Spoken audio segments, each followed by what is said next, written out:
Malem ase tumgadoribra natragana kangadoribra.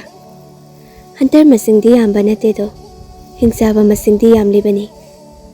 Majaibi malanglen makhota thangsang ado paiduna tamlai. Mamang maktada tholakliba dimon adugi maikaida. Nang dimon natra sangsilakano. Aina pairiba thangsang ase achamba thangsang nate. Laigi matik chenba thangsang ni. Thangsang asine nang buthing khrabadi nang soidana aiga khota nang punsi longani. Nupi adugi wadu thoksada mangda sangsilakliba dimon adu paisilai. Khusu khulai ningthina haihogdaba majaibi madi thang adu yawi haibagi kanapam sukhangda lemna takhredo. Thang adu laktana langkhiduna majaibi magi makhuri ado tap melaga majaibi mabu puduna mafam aduda yamna yangna paikhre. Tanu hoisu mafam aduda thunglare matam khazik khena khibana majaibi maga thengna khidre. Tanuna majaibi magi thangsang asisu mafam masida taduna leire. Majaibi mabu athuba matamda phangnaba thigadabane. Lao loya nang konungda pau piruso. Majaibi ma phakhre aiduna ining thodo wakalucho. Adubu makhogi nakongdadi dimonani haina khangan beyade. Sakhangdaba kharana phakhre haina khaktamu thille chalo. Loya sulai zabi thaduna phani hairamlaga konungtamna kanna thoduna chatkhre. Somda Leichilbu purakhiba ado jinglambi tamna asum purakle. Kaidana chalise konungi maikaina te sidi umangdani. Nupa aduna yamna tapna tumina tongo wangangano. Nupi do muklaga ai kungise nang ai sumsing narakle. Hana siguma thodo kayase mamang da thokre. Ai bu umangda phaduna supukre. Kaigi kai maramge sakpa jarubai moi gi nipi oining lubai. Nang saduge wakhal chen mamale. Kai na sunung loktido saksu sakde adu maina khalasu yai. Chatho ai kumge habane. Majaibi mana takhadi nang soidena sarangda namsan bikiba tare. Nasak phajai nasana ukhara yengba yabaduda sarangda sangkhibado pamuyi. Aina konungi phamban kaukthekladi kamai toba. Nupidu machin melaga aya nachindudagi aduma khaiba tamgani. Aina soidana majaibi mada. Nupadu yetki makhut khudom bina machinda tapna thamlaga. Shh. Tumina layo. Nupidu phan chong thakre. Na thanda chacho. Ai chale. Nupadu su khonglei thuna kumtharak laga Leichilgi makhut ado ta pairei. Nupidu su khangleduna nupa adu bu mamit kupta yenglakpani. Thangnaba mikupta nupa adu gi makhutu phatkallaga migi makhut kase pangsokta soine. Nupa adu amuk sangsilaklaga samge tawbane. Leichil makhut ado maningda phatlolaga pakhang amana leisabi magi makhut hekta pangsokta sokpa yabra. Sakpam hongda wang chawraba nupa aduna karigumba ingit amata su ulamda sahum amata su piramdana. Nupi magi makhwangda tap konsinkhraga sagol thakta hapkatkhre. Nupi su kari mata khanghaudabana kari amata su haiba ngamhautre. Nupi adubu thangatkraba matung masu phatka khalai. Leichil hojiktada mamit lakthoraklaga nang kana orige angoda tap soklise nang kanano aina majaibi mada haiba loi phatringai makhut aduna nupi adugi machinado phatmen sinkre. Leichil su mamit ado tagup kuptuna nupa aduda yenglai. Thangnaba mikupta sagol mathaktagi nupa ado laktuna inthakre. Aduga mana oina yamna kanna thoduna chatkre. Machinda su laurammi. Nangi ngamnaba lakjaro irang yamna pharadi wajaba taba. Makhada turambade nupadu tamna hogalai. Nokpasu tawde Mapi marol phat kanthoklaga Leichilna sagol thokriba lomda makhong adu thangduna lakpa hokre.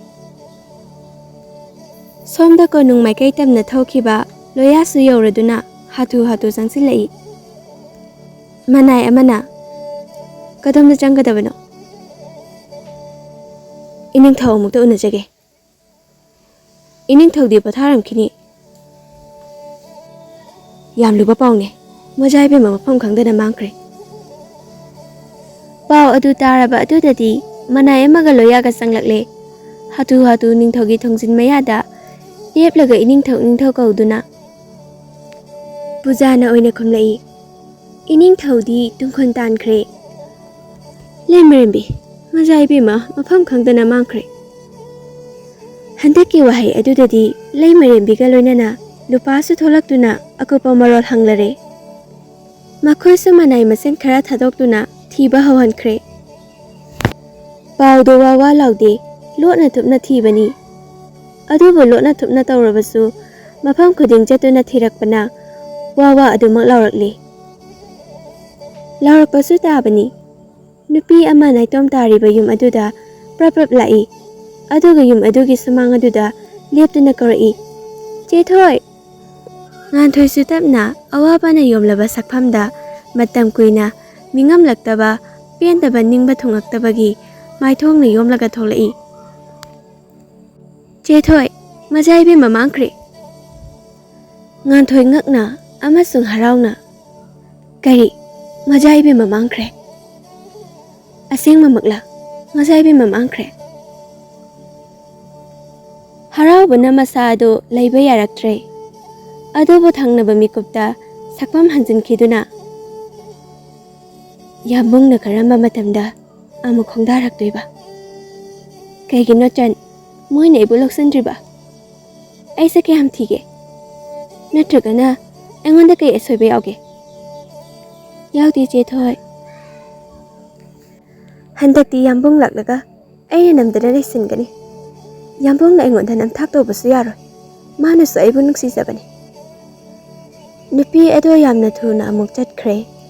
Kari pentaba laibano nupido. Konungda suk yekliba. Leichil sagol ado asum thauduna lakpana lambi ngaure. Amukta phawba chatkidriba mafamni. Leichil wakhalda. Aibu kadaida chatuino. Madugi mahasoi aduna pubada aisa loina ngaholabani. Haina sagol ado amuk laiduna nakanamada thorakle. Leichil su kiba pakhatpa amagi maithongda loinatuna leiringai mangda changsilakliba nupa aduna Leichilbu yenglaga nangmi natra ai mi ki I thake mafam se hinade isa se maina chai nang kanano hingsa bara natragana thawai mirela ai dimone nakhoi gi londana hingchaba Hairaga Leichilbu chargi I thaklage matagom paisilai. Sagol adu sukina mamang thangkatlaga chenkre. Leichil sagol tudagi onthara aga makhada tai. Thang ten yaram labadi panaramba su yabani. Adubu matau karamna panagani khanbada wakhal thokta leikre. Dimon aduna maningi samado supai pairaga wangang da tumin hauriba uja urel aduda thomjilli. Leichil su adumna tarakani haibagi sem sahaudabana. Masa su ngakthok sahaudre. Makuk ado yekhiba dudadi ikheng su tapna sentharakle. Ikheng ado ubada dimon adudi mathum marang horaklabani. Leichil tapna makha aduda tuthakre. Lema aduda wakhal ado mangba horakle. Tamna su mamit animak uisinki. Manakta leplamba dimon aduna Leichil ke lengjumado paina balam lakpada kana amagi khutna lamlakhiba makhut aduda ta phakre khonjel amaga loinana hairei kaisu leitaba dimon macha noina aigi oiraba atangma posak asibu pamni hairaga laktana langki atopa dimon adusu phana sana paithoklaga tai atopa dimon amana angamba mafam se hinade ai mi gi I thake ꯑꯩꯈꯣꯏꯅ ꯃꯐꯝ ꯑꯁꯤꯗ ꯂꯥꯛꯂꯤꯕꯁꯦ ꯃꯤ ꯍꯥꯠꯅꯕ ꯅꯠꯇꯦ. ꯑꯗꯨ ꯑꯣꯏꯔꯁꯨ ꯀꯣꯟꯅꯗꯤ ꯄ꯭ꯔꯤꯊꯤꯕꯤꯁꯦ ꯑꯩꯈꯣꯏꯅ ꯄꯥꯟꯅꯕ ꯍꯣꯠꯅꯔꯛꯈꯤꯅꯤ. ꯑꯗꯨꯅ ꯍꯧꯖꯤꯛ ꯆꯥꯅꯤꯡꯉꯤ. ꯍꯥꯠꯀꯦ ꯍꯟꯇꯣꯛ. ꯍꯥꯏꯔꯒ ꯒꯝꯒꯝ ꯆꯪꯁꯤꯟꯈ꯭ꯔꯦ. ꯂꯨꯆꯤꯡ ꯅꯨꯄꯥ ꯑꯗꯨꯒꯤ ꯂꯦꯡꯖꯨꯝ ꯑꯗꯣ ꯑꯃꯨꯛ ꯐꯥꯔꯛꯂꯒ ꯃꯅꯤꯡꯗ ꯂꯥꯛꯇꯅ ꯑꯃꯨꯛ ꯏꯜꯂꯤ. ꯅꯨꯄꯥ ꯑꯗꯨꯅ, ꯀꯩꯒꯤꯅꯣ ꯅꯪꯅ ꯃꯤꯁꯦ ꯀꯜꯂꯤꯁꯦ? ꯑꯩꯈꯣꯏ ꯇꯥꯏꯕꯪ ꯃꯤꯑꯣꯏꯕ ꯑꯃꯠꯇ ꯀꯟꯕ ꯌꯥꯗꯦ ꯍꯥꯏꯕꯁꯤ ꯈꯪꯗꯕ꯭ꯔꯥ? ꯍꯥꯏꯗꯨꯅ ꯃꯁꯥ ꯑꯗꯣ ꯁꯥꯎꯅ ꯀꯜꯂꯕꯅꯤ ꯃꯇꯥꯒꯨꯝ ꯂꯨꯆꯤꯡ ꯇꯝꯅ ꯄꯥꯏꯁꯤꯜꯂꯛꯏ. ꯂꯨꯆꯤꯡ ꯈꯪꯍꯧꯗꯦ. ꯃꯁꯥ ꯁꯥꯒꯟ ꯑꯗꯨꯗꯒꯤ ꯌꯥꯝꯅ ꯄꯥꯛꯂꯕ ꯃꯁꯥ ꯑꯅꯤꯈꯛ ꯊꯤꯡꯗꯣꯔꯛꯇꯨꯅ ꯄꯥꯏꯁꯤꯜꯂꯛꯂꯤꯕ ꯅꯨꯄꯥ ꯑꯗꯨꯒꯤ ꯃꯈꯨꯔꯤ ꯑꯗꯨ ꯃꯦꯠꯂꯒ ꯌꯥꯝꯅ ꯌꯥꯡꯅ ꯏꯟꯗꯨꯅ ꯄꯥꯏꯁꯤꯟꯈꯤ. ꯅꯨꯄꯥ ꯑꯗꯨꯁꯨ ꯎꯖꯥꯎ ꯎꯔꯦꯜ ꯑꯗꯨꯗ ꯌꯩꯗꯨꯅ ꯃꯁꯥꯗꯣ ꯁꯣꯛꯂꯦ. ꯂꯨꯆꯤꯡ ꯃꯈꯨꯠꯇ ꯃꯩꯅ ꯒ꯭ꯔꯪ ꯒ꯭ꯔꯪ ꯆꯥꯈꯠꯂꯛꯇꯨꯅ, ꯇꯤꯃꯣꯂꯛꯇ ꯏꯁꯥꯒꯤ ꯈꯟꯕ ꯇꯥꯏꯕꯪ ꯃꯤꯑꯣꯏꯕꯅ ꯍꯥꯏꯅꯕ ꯈꯨꯔꯛꯀꯤ ꯏꯅ ꯂꯥꯏ ꯁꯥꯕ ꯍꯥꯏꯕꯗꯣ ꯑꯩꯅꯤ, ꯈꯪꯂꯕ? ꯉꯁꯤꯅ ꯑꯍꯥꯟꯕꯅꯤ ꯗꯤꯃꯣꯟ ꯑꯃꯅ ꯗꯤꯃꯣꯟ ꯑꯃꯕꯨ ꯍꯥꯠꯄꯁꯨ. ꯍꯥꯏꯗꯨꯅ ꯅꯨꯄꯥ ꯑꯗꯨꯒꯤ ꯃꯔꯥꯏꯕꯛ ꯑꯗꯨꯗ ꯁꯥꯐꯨ ꯀꯟꯅ ꯊꯤꯟꯈꯤ. ꯅꯨꯄꯥ ꯑꯗꯨ ꯎꯅ ꯎꯅ ꯃꯤꯠꯃꯥꯡꯗꯨꯗ ꯎꯠ ꯑꯣꯟꯗꯨꯅ ꯅꯨꯡꯁꯤꯠꯀꯤ ꯃꯥꯏꯀꯩꯗ ꯇꯤꯟꯗꯨꯅ ꯃꯥꯡꯈ꯭ꯔꯦ. ꯂꯨꯆꯤꯡ ꯃꯁꯥꯗꯣ ꯃꯤ ꯑꯃꯨꯛ ꯇꯞꯅ ꯑꯣꯟꯊꯣꯔꯛꯂꯦ. ꯐꯜꯂꯝꯕ ꯃꯁꯥ ꯐꯠ ꯆꯤꯡꯁꯤꯟꯈ꯭ꯔꯦ. ꯑꯗꯨꯒ ꯂꯩꯆꯤꯜꯒꯤ ꯃꯅꯥꯛꯇ ꯆꯪꯁꯤꯜꯂꯛꯂꯒ ꯐꯝꯊꯔꯛꯏ. ꯃꯆꯤꯟꯗꯁꯨ ꯅꯨꯡꯉꯥꯏꯇꯅ ꯁꯣꯜꯂꯤ. ꯑꯣ, ꯅꯪꯒꯤ ꯑꯔꯣꯏꯕ ꯑꯣꯏꯔꯕ. ꯗꯤꯃꯣꯟ ꯑꯃꯕꯨꯁꯨ ꯑꯩꯅ ꯍꯥꯠꯂꯕ. ꯑꯗꯨꯁꯨ ꯅꯪꯒꯤꯗꯃꯛ, ꯅꯪꯒꯤ ꯍꯛꯆꯥꯡꯗ ꯌꯥꯎꯔꯤꯕ ꯃꯅꯤ ꯑꯗꯨꯒꯤꯗꯃꯛ. ꯅꯤꯡꯁꯤꯡꯂꯛꯏ. ꯅꯨꯃꯤꯠꯇꯨ ꯃꯥꯅ ꯂꯩꯆꯤꯜꯕꯨ ꯏꯁꯤꯡꯒꯤ ꯏꯔꯣꯜꯅꯨꯡꯗ ꯆꯤꯡꯊꯔꯒ ꯃꯈꯨꯠ ꯑꯗꯨ ꯆꯦꯠꯅ ꯐꯥꯖꯤꯟꯈꯤ. ꯅꯥꯟꯊꯣꯛꯅꯕ ꯍꯣꯠꯅꯕꯗ ꯉꯝꯗ꯭ꯔꯗꯨꯅ ꯁꯣꯔ ꯊꯤꯡꯂꯛꯄꯗꯒꯤ ꯋꯥꯈꯜ ꯇꯞꯅ ꯃꯥꯡꯈꯤ.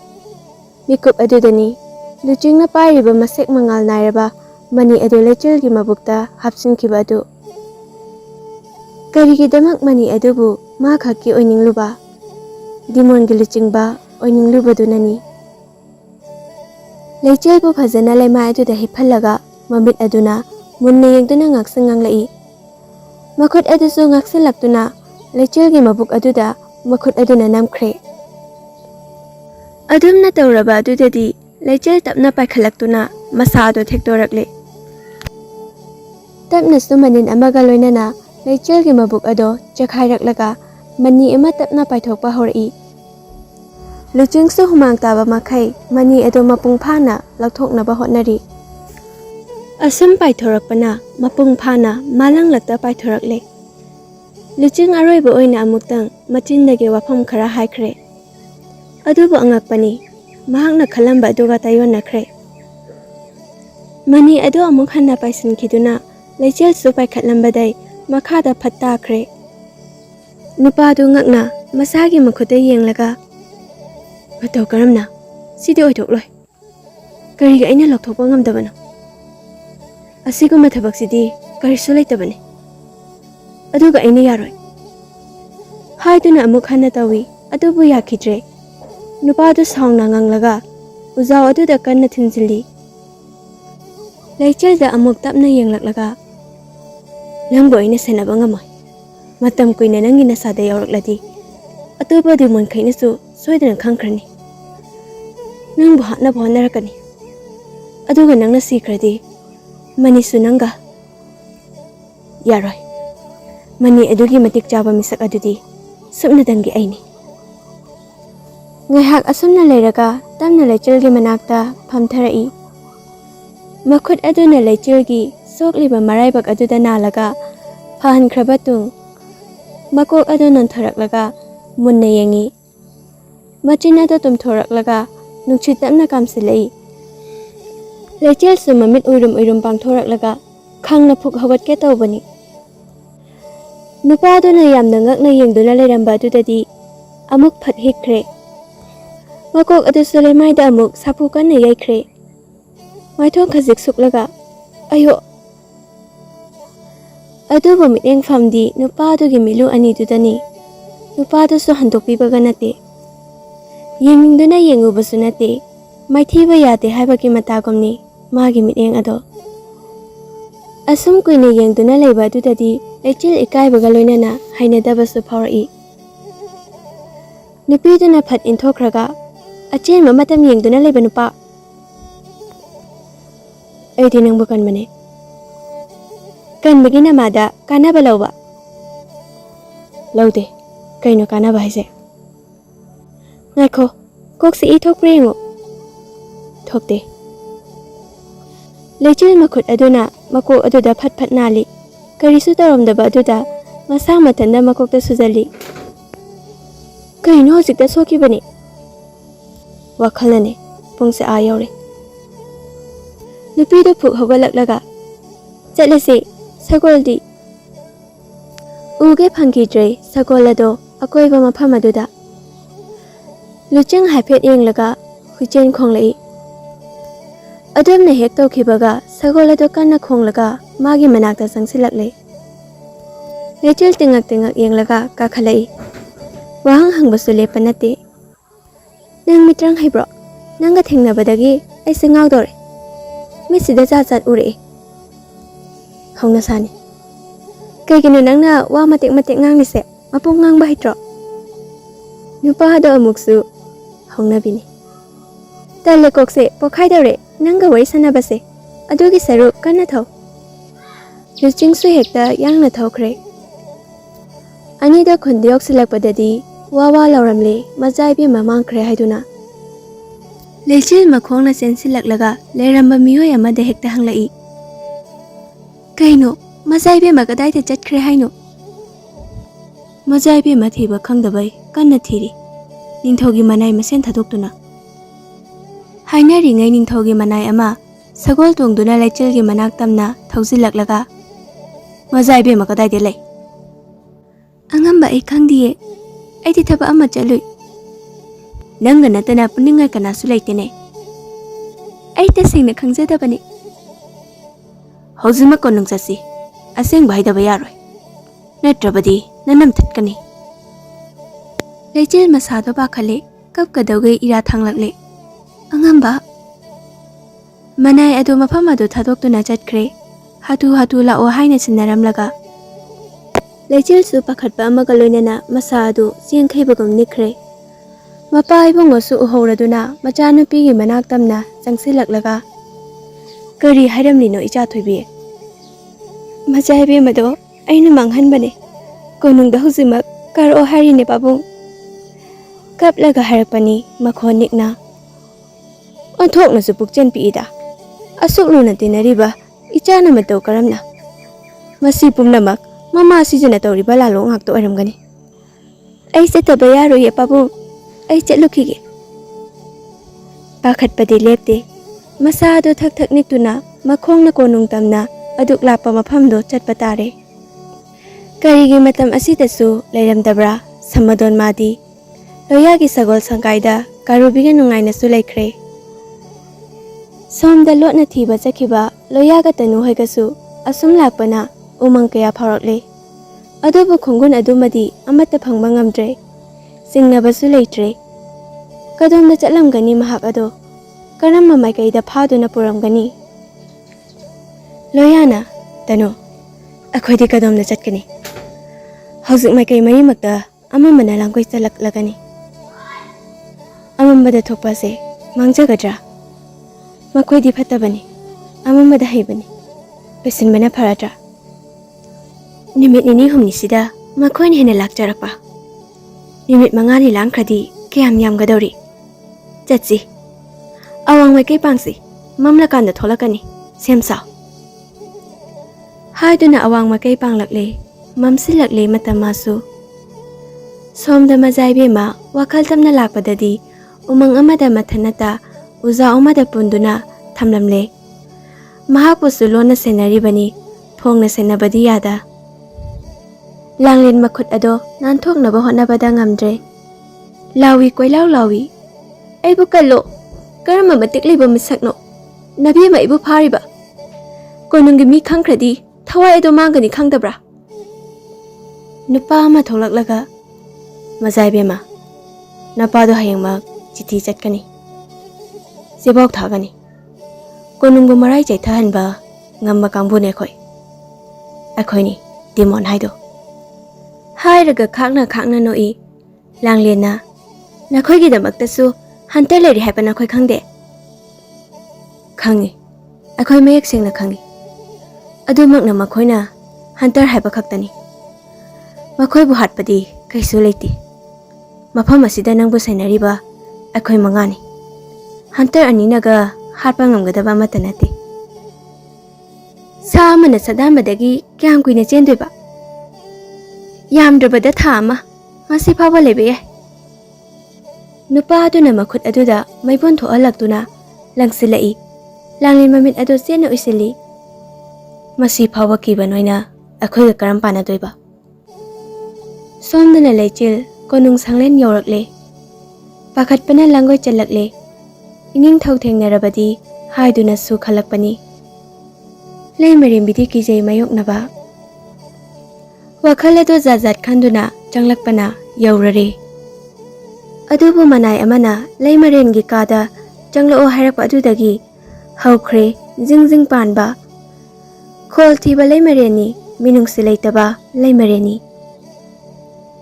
ꯂꯩꯃꯔꯦꯝꯕꯤ ꯑꯗꯨ ꯐꯝꯗꯨꯅ ꯂꯩꯔꯝꯃꯤ ꯂꯩꯆꯤꯜ ꯇꯞꯅ ꯆꯪꯁꯤꯜꯂꯛꯂꯒ ꯏꯃꯥꯁꯤꯗ ꯀꯔꯤ ꯇꯥꯛꯄꯤꯒꯗꯕ ꯅꯆꯤꯟ ꯑꯗꯨꯅ ꯏꯃꯥ ꯍꯥꯏꯅ ꯀꯧꯕꯒꯤ ꯀꯔꯤ ꯍꯛ ꯂꯩ ꯅꯪꯗꯤ ꯃꯤꯒꯤ ꯏꯃꯨꯡꯕꯨ ꯑꯋꯥꯕ ꯇꯥꯍꯟꯕ ꯇꯤꯃꯨ ꯂꯩꯃꯨꯅꯤ ꯅꯪꯒ ꯇꯤꯟꯅꯕꯅ ꯏꯆꯥꯅ ꯃꯐꯝ ꯈꯪꯗ ꯃꯥꯡꯕꯅꯤ ꯍꯥꯏꯌꯨ ꯏꯆꯥ ꯀꯥꯏ ꯂꯩ